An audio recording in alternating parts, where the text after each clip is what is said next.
Salam değerli izləyicilərimiz və müştərilərimiz. Bu gün sizin üçün Türkanda, Bağlar Məscidində 10 saat torpaq çıxartmışıq satışa, Allah qoysa.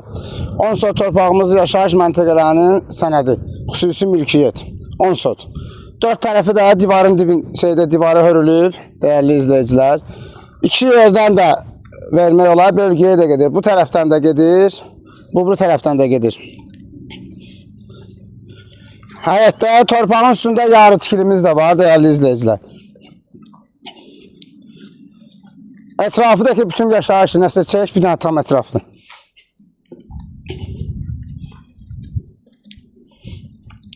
Burada da yarı tikilimiz var, yerdən özüldən çıxardıblar, 2-3 daş üstündə. İstəsən əlavə edib tikərsən, istəməsən də 2 nəfərə də almaq olar. 5 saat, 5 saat. Değerli izləyicilər, torpağımızın qiyməti 66.000 manatdır. Real alıcıya çox yox, azmaz endirim olacaq. Alanı da satanı da Allah xeyrini versin. Xeyirli olsun inşallah. Amin inşallah.